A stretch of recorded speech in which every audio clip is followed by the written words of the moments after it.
votre podcast de la voix du mental à la voix de l'intuition. Tous les jeudis à 18h. Bonjour et bienvenue à vous dans ce nouvel épisode de mon podcast intitulé De la voix du mental à la voix de l'intuition. Je rappelle, je suis Julie Baudouin, je suis consultante et coach en communication et intelligence intuitive. Et aujourd'hui, je vous propose de poursuivre notre exploration de l'hypersensibilité à travers la méthode créative. Et ce deuxième épisode s'inscrit dans un diptyque. Souvenez-vous, la semaine dernière, dans le précédent épisode, nous avons vu comment se reconnecter à soi grâce aux 4 premières étapes.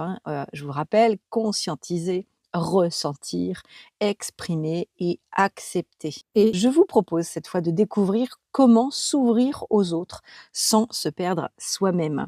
Et c'est bien l'enjeu pour de nombreuses personnes hypersensibles que de réussir à établir des relations saines sans se laisser happer par les émotions ou les attentes des autres ou même l'énergie tout simplement des autres. Pour rappel, on l'a déjà effectivement évoqué la semaine dernière, mais je l'ai déjà évoqué aussi dans Conscientiser, dans l'épisode 2, ou même tout simplement dans l'introduction, mais je le répète de toute façon assez régulièrement. C'est pas que lié à l'hypersensibilité. Nous sommes naturellement des êtres vulnérables. On arrive sur cette terre tout nus, sans aucune défense, et on a réellement mis en place progressivement des barrières pour nous protéger. Ces barrières, ça peut être une suradaptation à notre environnement, comme je le disais la semaine dernière. Parfois, ça peut être un environnement réellement dysfonctionnel ou parfois juste perçu comme tel. Ou en tout cas que notre environnement n'a pas répondu suffisamment à nos besoins. Et alors du coup, on peut aller développer un focus très très très très fort donc sur l'extérieur, comme pour se protéger notre part très vulnérable intérieure. Et donc parfois, il peut y avoir donc même cette hyper-empathie. L'empathie, c'est cette capacité avec les neurones miroirs de se mettre à la place de l'autre. Cette capacité à capter, à ressentir, même parfois à absorber ce que vit l'autre. Et ça, c'est vraiment dû en grande partie à l'activité accrue de nos neurones miroirs et qui rendent du coup le vécu de l'autre presque aussi réel que le nôtre. Donc, d'une manière générale, nous sommes tous interconnectés, nous sommes tous poreux les uns avec les autres. Et au fil des années, on peut édifier des barrières, des filtres, et des filtres qui vont nous permettre de garder cet univers intérieur sans se laisser menacer par l'autre. Sauf que, la personne dite hypersensible, depuis son enfance, depuis une adaptation ou suite à un choc où toutes les barrières ont explosé, une personne hypersensible est donc sans filtre et donc elle a une très grande porosité avec son environnement. Ça peut être une porosité émotionnelle, une porosité énergétique, en fait un flou un petit peu entre ce qui est à moi et ce qui appartient à l'autre. Voilà, un petit peu vraiment cette idée-là. Donc l'enjeu d'avoir des relations est vraiment un enjeu. C'est justement même parfois un vrai défi. Je ne sais pas donc si vous êtes concerné, si vous êtes hypersensible vous-même, ou si vous connaissez quelqu'un d'hypersensible, peut-être que vous avez constaté que, alors, soit la personne se nourrit pleinement de multiples relations en permanence, d'être très, très, très reliée avec les autres, mais parfois peut d'un coup souffrir d'un épuisement, donc peut-être que ça vous concerne, vous pouvez tout à fait vous gorger parce que souvent l'hyper-empathique derrière, il a un côté un peu sauveur, donc il peut tout à fait se nourrir pleinement de la rencontre avec les gens, de voir régulièrement beaucoup de personnes. Mais de tout l'un tout l'autre, il peut y avoir d'un seul coup une fatigue et un isolement soudain. Mais il peut aussi y avoir des personnes qui finalement un peu échaudées d'être fatiguées par ces relations qui sont toutes d'un seul coup dites compliquées, eh bien, certaines personnes hypersensibles vivent vraiment un profond isolement. Alors moi, j'accompagne, hein, régulièrement, des personnes en coaching et donc je vois vraiment que bon nombre de personnes hypersensibles souffrent vraiment, d'une grande solitude relationnelle parfois. Et même si de toute façon, les personnes sont entourées, eh bien, il peut tout à fait y avoir une solitude relationnelle, à savoir, eh bien, de ne pas se sentir en relation avec les personnes que l'on côtoie, de ne pas se sentir compris, de ne pas se sentir écouté. Parce que le grand désespoir, avant toute chose, avant de s'ouvrir aux autres, le grand désespoir d'une personne hypersensible et donc souvent hyper empathique, c'est cette grande capacité que cette personne hyper empathique a de se mettre dans la tête de l'autre. Eh bien, c'est cet espoir qui, souvent, eh bien, est déçu, d'attendre que les autres fassent de même avec nous. Donc c'est vrai que moi personnellement, hein, avant même de comprendre un peu tout mon fonctionnement, je me mettais tout le temps à la place de l'autre. Pouvais savoir vraiment le cadeau qui allait faire plaisir à l'autre, et je dépensais une énergie folle à pouvoir systématiquement être dans la tête de l'autre et donc j'étais dans une déception monstrueuse de me dire que les autres étaient pas capables de faire ça pour moi et donc forcément, ça veut dire que je méritais pas d'être aimée, ça veut dire que je méritais pas d'être respectée et cetera et cetera. Alors, je vous le dis, après avoir fait beaucoup de recherches là-dessus, tout simplement, une personne qui n'est pas hypersensible, qui n'est pas tout simplement hyper empathique, on est tous naturellement sensibles, mais si une personne n'a pas les déployé, cette ultra capacité, on va dire, de se mettre à la place de l'autre, eh bien, elle ne le pourra pas. Et c'est tout. Ce n'est pas contre vous, c'est tout simplement que cette personne n'est pas en capacité de, tout simplement. Et donc cette attente, elle est vaine. C'est-à-dire que si vous attendez tout le temps qu'une personne se mette à la place de à votre place, pardon, eh bien vous pouvez systématiquement être dans cette attente et dans cette déception et surtout dans ce déploiement d'énergie et surtout l'énergie, on va en reparler parce que c'est très important dans cet épisode-là. Et donc dans ce déploiement d'énergie, de faire pour l'autre, de se mettre à la place de l'autre, d'être vraiment dans ce côté je vais l'aider, je vais comprendre à demi-mot ce que l'autre veut et finalement d'être dans une déception profonde. Et donc bien souvent, réussir à s'ouvrir aux autres sans se perdre soi-même, il est là le défi. C'est-à-dire que, s'ouvrir aux autres, mais, en donnant tout, corps et âme, aux autres, effectivement, c'est le risque forcément de se perdre soi-même. Mais là où il y a cette acceptation, qu'il convient d'avoir avec vous-même, et bien, c'est simplement que, voilà, c'est une dysfonction que vous avez mis en place parce que quand on est enfant, on pense que, si on n'a pas cette nourriture affective de l'autre. La nourriture physique, c'est une chose, hein, mais quand on est enfant et qu'on est très vulnérable, on est persuadé qu'on peut mourir si on manque, d'attention, si on manque, de nourriture affective et c'est vrai, hein. Je pense que je l'avais déjà évoqué, mais je crois que c'était en Russie où il y a eu effectivement à un moment beaucoup d'enfants qui ont été mis en nurserie, et qui ont été nourris, au niveau du lait, hein, tout simplement par des nurses qui ont fait ça à la chaîne, hein, parce qu'elles étaient beaucoup moins nombreuses que le nombre de bébés qu'il y avait à nourrir et la plupart, beaucoup sont morts, c'est de ces bébés alors qu'ils étaient nourris, changés, tout était OK, hein. Mais tout simplement parce qu'il y avait pas ce temps d'offrir, son attention, d'offrir son temps, d'offrir, le côté affectif, mine de rien, même sans forcément offrir de l'amour, mais à minimum d'offrir de l'attention. Et on reste, et ça, ce n'est pas que, relatif, aux personnes hypersensibles, hein. Là, on met l'œil, sur les personnes hypersensibles, mais ça, c'est valable pour tout le monde. Enfant, nous avons tous cette croyance que, enfin, on se construit plutôt avec ce sentiment que, eh bien, sans cette nourriture affective, donc sans cette attention portée par l'autre, on peut mourir. Donc, vous voyez à quel point l'enfant a d'abord conscience de se faire nourrir par l'autre avant d'avoir une conscience de lui-même. Donc on commence finalement par se reconnecter à soi, comme on l'a vu dans l'épisode précédent, pour mieux s'ouvrir aux autres, alors que finalement, enfant, eh bien d'abord, on prend conscience avant tout que l'autre est plus important et notre connexion à nous n'arrive vraiment que dans un deuxième temps. D'où, eh bien effectivement, bon nombre de personnes qui se perdent dans la relation, tout simplement parce que c'est notre mode de construction premier. En premier lieu, eh bien, on apprend effectivement à se conformer à ce que nos parents attendent de nous pour pouvoir recevoir de la reconnaissance, de l'amour.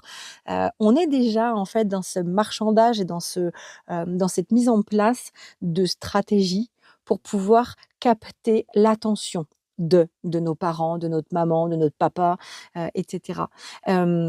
Si vous voyez par exemple un enfant qui, justement veut absolument, «Maman, maman, maman, maman, hé maman, t'as vu, mon dessin? T'as vu maman mon dessin?»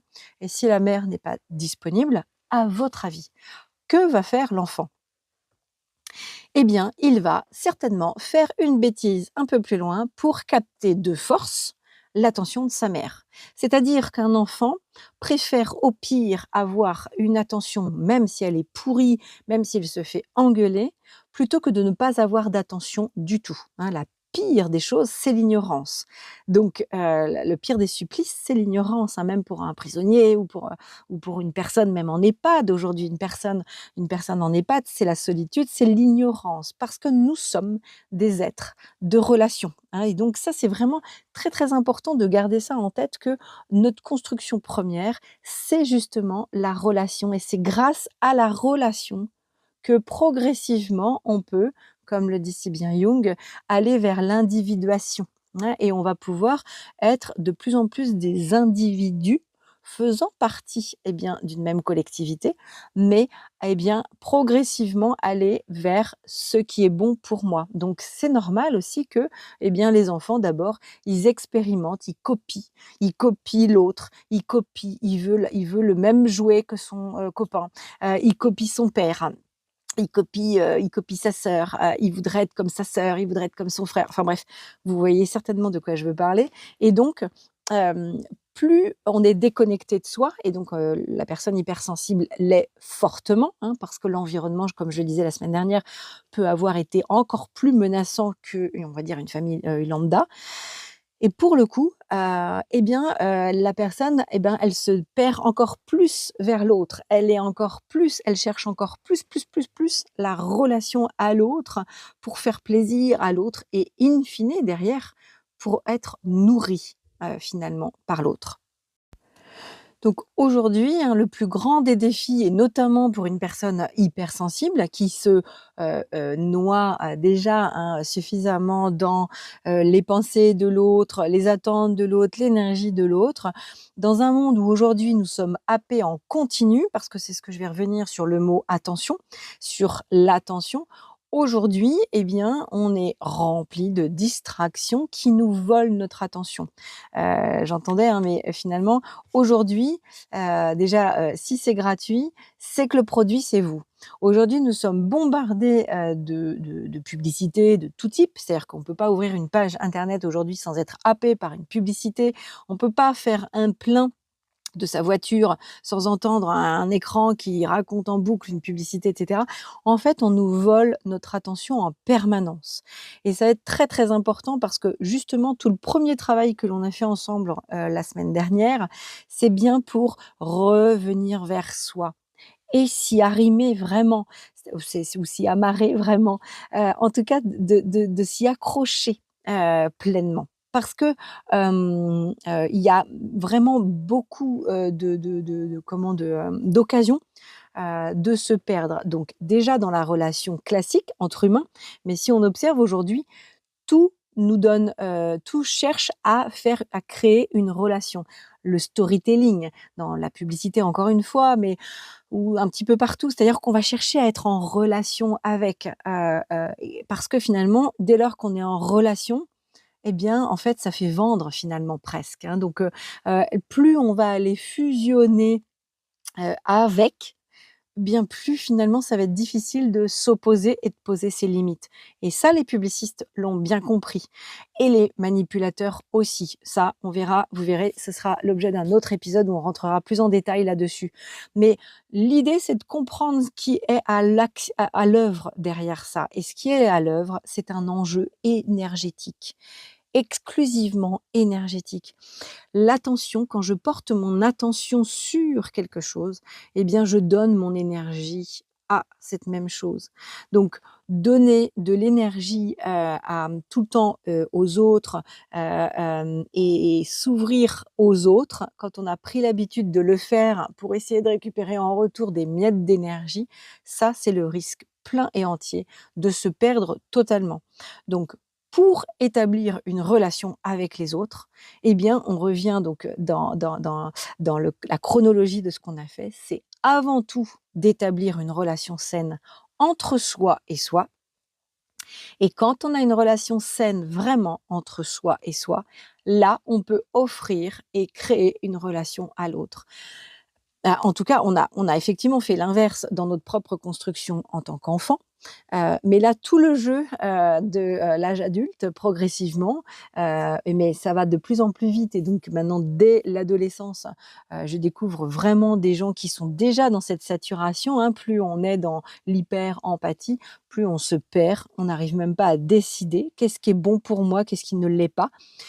On se noie dans l'autre, on fusionne complètement dans l'attente de l'autre et là, c'est très difficile de se positionner. Donc vraiment les 4 premières étapes, répétez-les vraiment en boucle pour encore plus, vous remplir de votre propre énergie, de remplir d'ailleurs, votre sas d'énergie. Et d'ailleurs, justement, l'attention que vous allez vous porter à vous, en parallèle, faites ce scan. Vous allez voir, on va arriver après sur les 4, étapes, les 4 dernières étapes, hein, de la méthode créative qui permettent justement de pouvoir se reconnecter aux autres sans se perdre soi-même, puisque c'est vraiment ça, le sujet d'aujourd'hui. Du coup, votre niveau d'énergie, posez-vous la question: est-ce que vous scannez, parfois ou pas du tout, le niveau de votre énergie interne? Est-ce que alors si vous êtes hypersensible encore plus, parce que du coup vous dépensez beaucoup plus d'énergie pour l'autre dans la relation, et vous en perdez beaucoup, hein. Donc, vous pouvez même avoir parfois, alors que vous faites des pieds et des mains pour vous mettre à la place de l'autre, et prendre soin de dire le mot qui va bien pour pas blesser l'autre et cetera. Et au bout d'un moment, vous avez dépensé tellement d'énergie et vous n'avez pas été payé en retour, et ben là, vous pouvez exploser de colère et vous faire horreur d'avoir des propos aussi moches et une colère aussi forte, alors que vous avez, œuvré depuis des jours et des semaines à faire attention, à épargner l'autre et cetera. Donc là encore, à force d'épargner l'autre et de donner tout à l'autre, eh bien, avant tout, eh bien, c'est que vous ne vous respectez pas vous. Hein, si on se refait focus à l'intérieur de soi, où en est votre niveau d'énergie? Je prends un exemple, par exemple, si ouais, par exemple, tiens, si par exemple, sur on va dire, tiens, on va prendre une échelle entre 0 et 10. On imagine 0, vous êtes, totalement mort, et 10, vous êtes en pleine énergie, vous êtes en pleine capacité de votre énergie maximale. On imagine, vous avez vraiment eu, une semaine difficile, des clients compliqués, des collègues, des réunions, beaucoup de fatigue et puis beaucoup de gestion de vos enfants, voilà, beaucoup d'interactions et cetera et cetera. Vous êtes déjà dans une déperdition un tout petit peu d'énergie. Vous avez plus que 2 sur 10, par exemple, tiens. Une personne hypersensible qui ne fait pas attention à son niveau d'énergie intérieure et qui ne se porte pas d'attention personnelle, hein, elle ne crée pas de relation entre soi et soi, a un grand risque, soit justement de tout couper en se disant, «Le monde entier va me fatiguer, j'en peux plus, je coupe tout», mais peut aussi prendre le risque eh bien, d'accepter malgré tout, parce que la personne n'a pas veillé à faire son scan intérieur, mais d'accepter par exemple d'aller voir une copine qui va pas bien ou d'aller voir, un ami mais ouais, il parle beaucoup, il parle fort, et puis bon, bah, des fois il me fatigue un peu, sans veiller avant si j'ai le bon niveau d'énergie. Aujourd'hui, avec un téléphone, si sur mes 5 barres, j'ai plus qu'une seule barre, il est peu probable que je commence à entamer une discussion de 3 heures avec ma copine parce que je sais d'avance que je n'aurai pas assez, de batterie sur mon téléphone.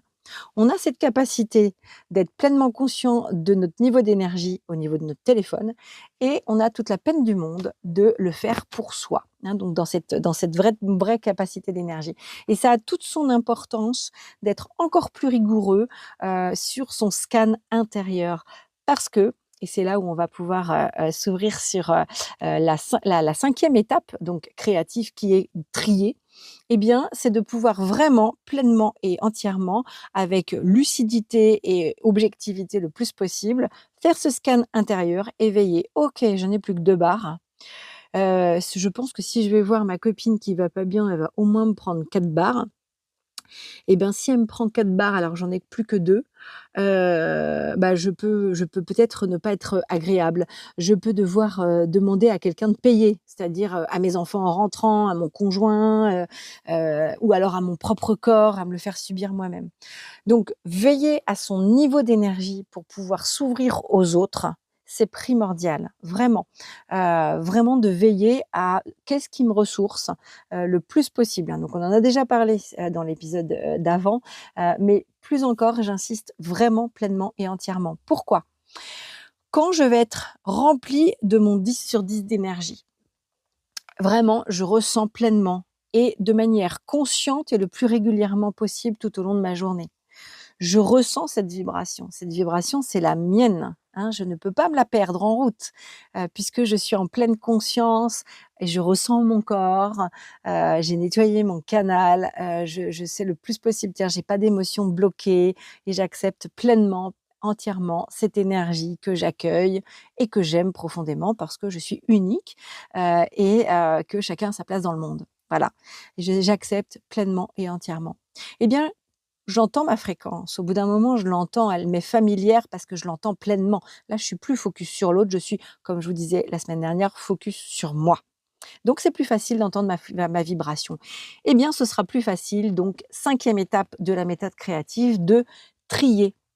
Parce que trier dans la méthode créative, eh bien, c'est se poser la question essentielle: «Est-ce que ce que je ressens m'appartient?» Eh bien là, on va commencer à mettre le pied dans notre boussole intérieure et ce sera plus facile, eh bien, d'être en relation avec l'autre pleinement, sans se perdre, si à tout moment on peut savoir trier. Est-ce que je me noie dans l'émotion de l'autre ou dans l'énergie de l'autre, ou dans le désir de l'autre finalement? Est-ce que finalement, tiens, ça c'est sa décision mais c'est pas la mienne? Trier, c'est commencer à vraiment faire des choix, ne plus se laisser complètement, noyer dans, ce flux émotionnel qui rentre par tous les pores de notre peau et puis on sait même plus finalement faire la différence si c'est à nous ou pas.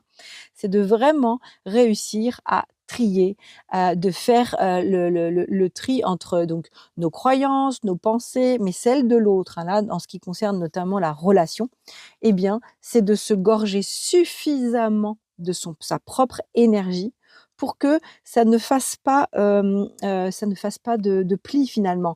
On ressent tellement, sa propre énergie que, bah, tiens, moi je me sens pleinement bien, mais vraiment pleinement bien. Eh bien, si l'autre, quel qu'il soit, ça peut être votre enfant, votre conjoint, et cetera, s'il arrive dans la pièce, un hypersensible, il va le sentir il va sentir cette différence d'énergie déjà depuis longtemps, depuis longtemps, depuis plusieurs mètres parfois, hein. Il suffit pas forcément que la personne même nous parle. Une personne rentre dans la pièce, on sent que l'énergie peut changer d'office. On peut sentir qu'il y a quelque chose qui plane. Sauf qu'au lieu de le subir, et d'avoir cette difficulté d'être en relation avec l'autre parce qu'on va commencer à se faire un film. Vous savez, là, d'habitude, en général, qu'est-ce qu'on fait? «Oh là là, tiens, je ressens cette émotion d'un seul coup. Oh là là, qu'est-ce qui s'est passé? Oh bah» voilà et là, on va chercher à rationaliser avec notre mental: «Oh, qu'est-ce que j'ai bien pu faire? Bah, pourquoi j'ai de la colère? Ah bah ça, je suis» et puis on va les trouver finalement. Réussir à trier, c'est réussir à prendre vraiment ce discernement, d'avoir bien conscience de sa propre énergie et de se dire: «OK, je ressens l'émotion de l'autre qui pénètre à travers les pores de ma peau, mais je vais la laisser passer. Je ne veux pas que, l'état interne de cette personne, qui est peut-être plus basse que la mienne, le taux vibratoire est peut-être plus bas que le mien, eh bien, je ne souhaite pas que ça entache ma vibration interne. Je vais ressentir l'autre, mais je ne souhaite pas que, eh bien, il me fasse totalement sombrer avec lui. Et là, ça change tout parce que finalement, on va pouvoir pleinement faire la différence, hein, même si nous sommes interconnectés. Ça va être plus facile de faire la différence entre soi et l'autre. Et donc, on va moins craindre de se faire absorber par l'autre. Donc, faire le tri, c'est le tri entre soi et l'autre et faire aussi le tri de ce côté, oser se dépouiller complètement, c'est-à-dire oser se mettre à nu, oser observer tout à l'intérieur de soi pleinement et entièrement. Et c'est en observant l'ensemble de nos facettes qu'on peut vibrer plus haut et donc avoir pleinement conscience de notre énergie avec nos qualités, nos défauts, nos zones lumineuses et nos zones d'ombre. Et auquel cas on accepte tellement, on s'aime tellement que notre vibration est haute. Et donc quand une énergie autre nous pénètre en fait, eh bien, c'est plus facile de savoir faire la différence. OK, ça c'est l'autre personne. Et là, vous avez le choix. Vous avez effectivement, soit vous vous posez la question: «Est-ce que c'est à moi ou pas?» Votre corps vous le dira, faites-vous confiance. Si ce n'est pas à vous, de 2 choses l'une, soit vous laissez passer, soit vous vous posez aussi la question: «Est-ce que je dois en faire quelque chose?» Si la réponse est oui, vous avez le droit de questionner la personne en face en se disant: «Tiens, c'est bizarre, je ressens telle émotion, c'est à toi? C'est toi qui tu te sens pas bien? Est-ce que réel ou pas?»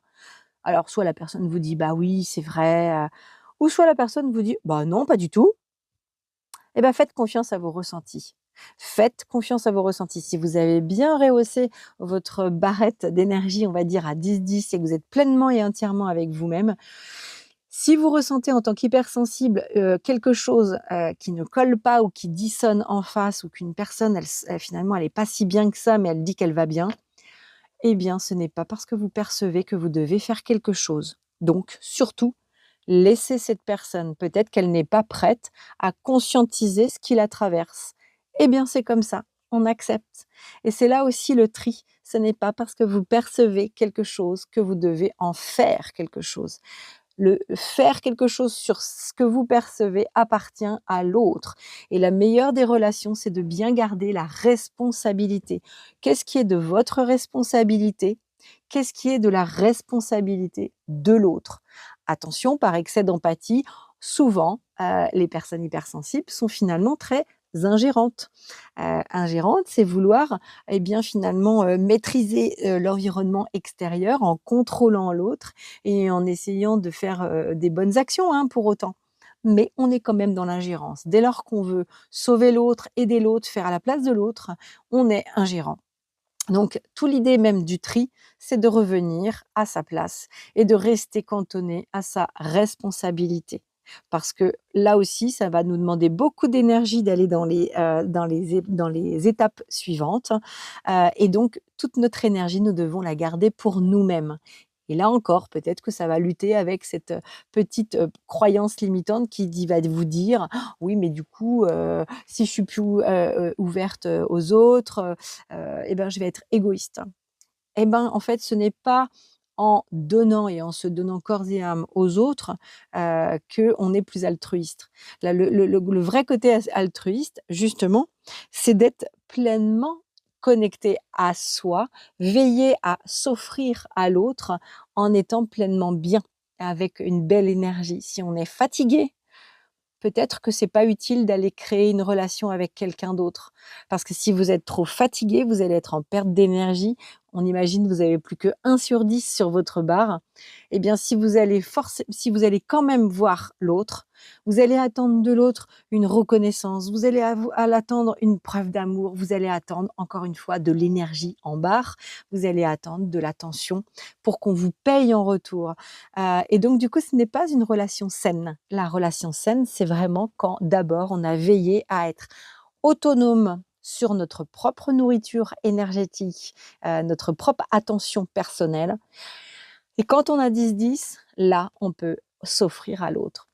Alors je dis pas qu'il faut toujours attendre d'avoir 10-10 pour pouvoir avoir des relations, ce n'est pas ça, hein. Mais attention de ne pas être à stock presque zéro, et d'imposer à l'autre, de nous donner, de l'attention à tout prix, hein. Dans la meilleure des relations, même en relation de couple, c'est vraiment de prendre en charge son niveau, d'énergie, hein. Quand on est plus jeune, limite, on attend que ce soit, papa, maman qui nous nourrissent. Bah oui, ils nous ont mis au monde. Donc on attend d'eux beaucoup. On attend d'eux qui nous portent de l'attention, on attend d'eux qui, soignent nos blessures, on attend d'eux qui, nous disent que finalement tout ce qu'on fait c'est bien. Alors j'exagère et je schématise, mais parfois il y a encore beaucoup d'adultes, hein, qui sont encore dans cette attente parentale, là et qui ont beaucoup de difficultés en fait à se séparer de l'opinion de leurs parents. Voilà, ils ont très besoin d'être validés par leurs parents.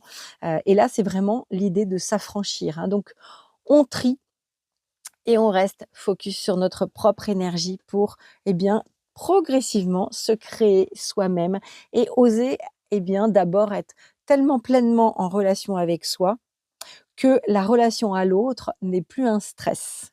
Et donc voilà, la 6e étape, le I comme imaginer. Imaginer justement, eh bien, c'est de oser non plus utiliser l'imaginaire. Vous savez, hein, l'imaginaire d'un hypersensible, il est souvent très, très, très, très riche, mais trop souvent, il est dirigé vers l'anticipation du pire. «Ah, si je lui avais ah là là, si j'avais dit ça, je suis sûre qu'elle m'en aurait pas voulu. Je suis sûre que si, elle m'en aurait peut-être moins voulu si j'avais dit ça. Là, de toute façon, je vois bien, elle m'en veut, elle a changé». Voilà, bon bref, vous je voilà et toutes les anticipations, d'une manière générale. «Ouais, mais si je dis ça à mon fils, ça va le vexer, après il va faire la tête». Enfin bref, toutes les anticipations ne sont pas du présent. Toutes les anticipations, par définition, sont plutôt dans du futur et ça veut dire que nous ne sommes pas pleinement, présents. Donc attention à l'imaginaire.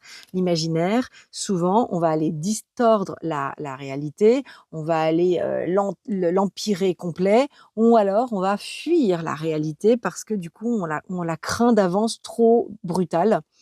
Par expérience, il y a beaucoup de personnes hypersensibles qui finalement vivent la réalité, comme étant quand même un environnement très hostile et donc finalement vont préférer fuir dans leur imaginaire ou alors, voilà, anticiper le pire pour pouvoir encore plus se protéger de cet environnement menaçant. Donc la relation à l'autre dans ces conditions, elle est compliquée parce qu'il y a un manque de confiance. On part tout de suite du postulat que. Mais partir du postulat que, ça veut dire rester sur des schémas connus et on n'ose pas imaginer autre chose. On reste avec, l'image de, ben, nous sommes vulnérables, nous sommes comme un petit enfant et donc il faut se protéger, mettre des barricades avec la relation à l'autre. Heu, Ici, imaginer, ça va pas être fuir, dans l'illusion, mais ça va être vraiment de reprendre la main sur ce flux mental parce que le flux mental, c'est un créateur, c'est un réalisateur de films, justement. Et bien donc c'est pour ça, c'est bien justement ça qu'on va utiliser dans notre mental, et à cette étape imaginée, on va être pleinement dans: «J'utilise mon mental comme étant le réalisateur du film». On va se poser la question: «Tiens, si je pouvais imaginer, tiens, une relation, plus fluide, plus juste, plus équilibrée. Tiens,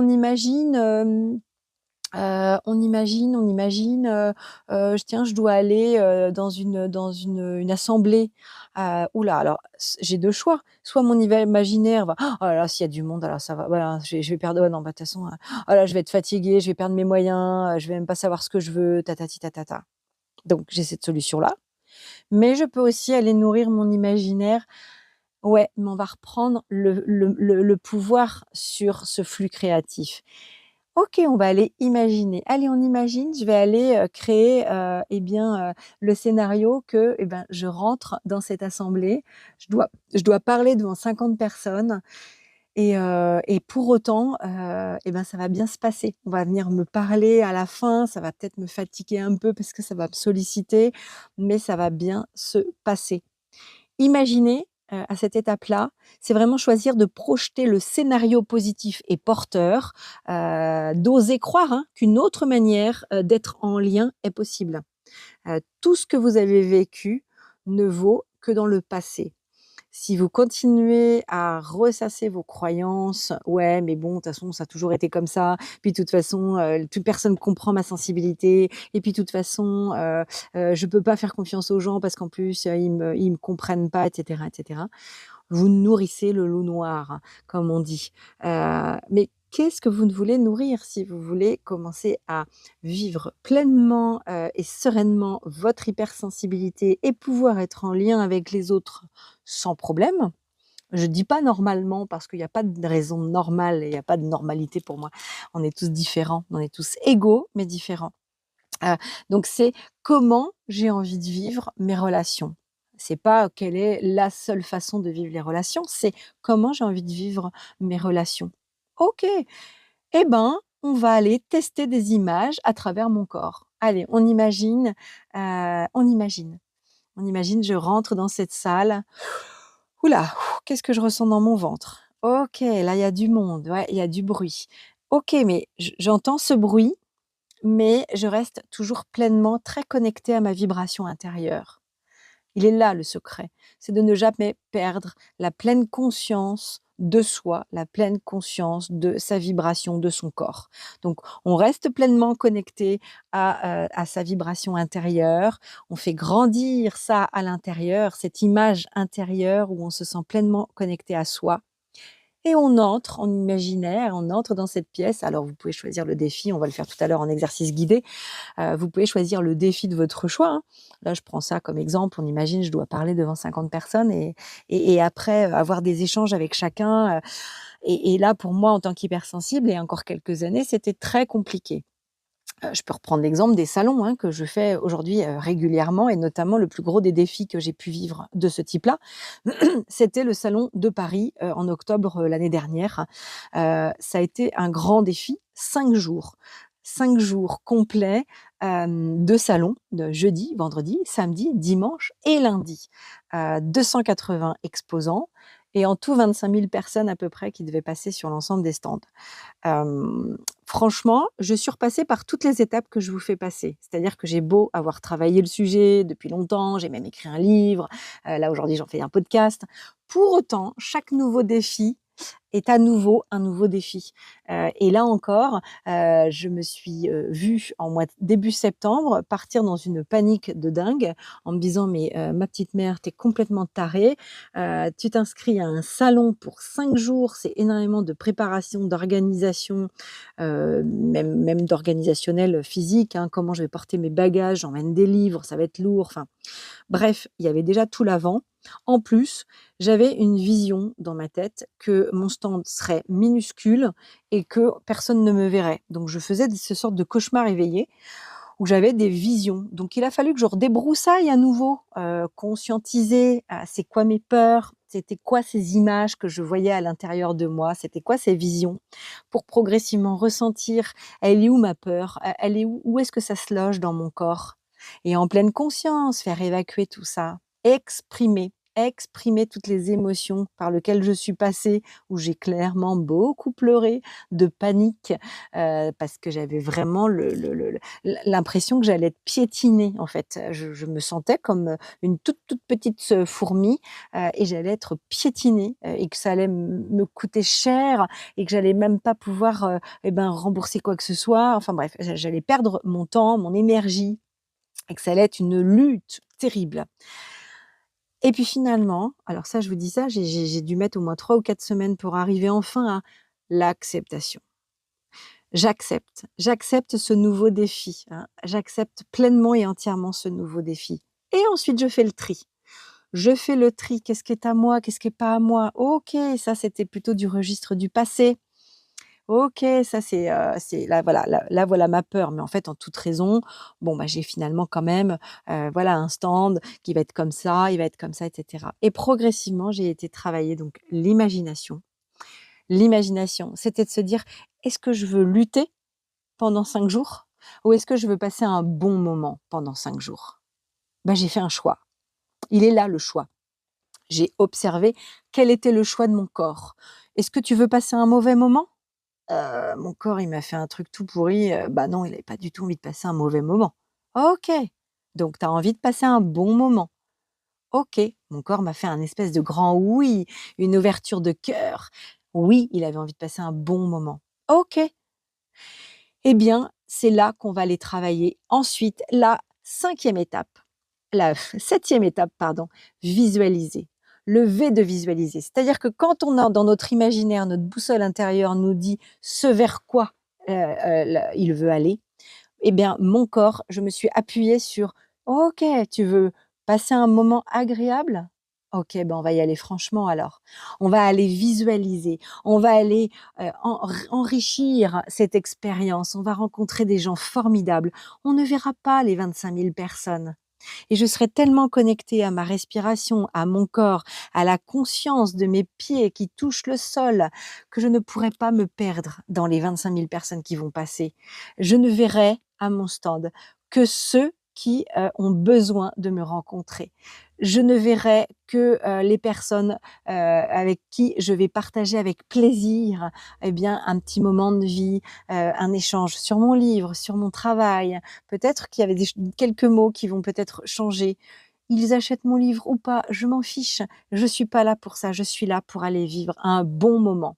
Je suis partie du postulat encore aussi que j'allais avoir vraiment des voisins sympas, j'allais être accueillie, qu'il allait pas y avoir cette guerre d'ego, que parfois on peut vivre dans les salons. Je n je j'ai vraiment visualisé cette bienveillance entre exposants. Voilà, vous voyez un peu le tableau, et donc j'ai été l'enrichir. Pendant une semaine, alors les 3 semaines, je me suis battue, avec mes peurs et mon mental jusqu'à l'acceptation. Et pendant une semaine, j'ai travaillé pleinement ma visualisation. Une fois que j'ai eu cet imaginaire que non, en fait, je veux vivre quelque chose où je prends du plaisir à vivre, j'ai été travailler ma visualisation encore, encore et encore.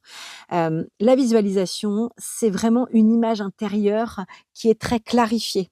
On va pouvoir la clarifier en utilisant vos 5 sens, hein. On va utiliser le visuel, hem, moi, avant, hein, pour bien visualiser mon stand, j'ai demandé à l'organisation qu'on m'envoie des photos, bah, là, à peu près où je serais. OK, j'avais une idée un peu plus claire. OK. J'ai pesé mes bagages. Voilà, j'ai vraiment pris le plus d'infos possible, non pas pour tout maîtriser et contrôler comme je l'aurais fait avant, mais plutôt pour pouvoir enrichir ma visualisation. OK, quelle était l'ambiance? OK, je vais entendre du bruit, mais le bruit de moi à l'intérieur sera plus fort, donc je ne me perdrai jamais. Vraiment, c'est un ancrage. La visualisation, c'est une répétition mentale qui prépare le corps, qui va vous préparer l'énergie et l'intention que vous allez mettre. Quelle est l'intention? L'intention, c'est vraiment, vous envoyez, votre canne à pêche, là où vous avez envie. Sur comment exactement ça va se passer? On ne sait pas trop. Peu importe, il faut se laisser la liberté de l'imprévu, mais en tout cas, vous envoyez votre intention. Votre intention, la seule et l'unique qui doit, être votre ancre, c'est: «Je souhaite passer un moment agréable» parce que c'est ça qui va nourrir mon corps et c'est tout et vous vous accrochez à ça et vous visualisez que vous n'allez vibrer qu'avec ça. Donc pour une personne hypersensible, croyez-moi que la visualisation, c'est vraiment salvateur. Ça va vous permettre, eh bien, de visualiser, d'aller dans un supermarché quand c'est trop compliqué, d'aller au restaurant alors que vous avez peut-être un déficit, vraiment, important, de l'attention et que vous pouvez avoir vraiment une hyperacousie et une hypersensibilité au bruit extérieur au point parfois de se perdre. Hem Heu, vraiment de capter cette intention finale ou alors vous avez tiens un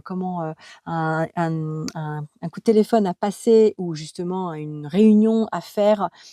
Au lieu de vous perdre dans l'autre, dans la relation, vous êtes en relation avec les autres pleinement en faisant ça. Parce que du coup, vous avez votre intention finale, vous avez très envie de pouvoir parler, de ce sujet, par exemple en réunion. Eh bien, vous laissez les autres s'exprimer. OK, très bien, j'ai entendu votre vision. D'accord. Ben, moi, je vais exprimer la mienne. Parce que vous vous êtes toujours resté connecté à votre intention. Moi, mon intention, c'était de passer, quoi qu'il arrive, un bon moment.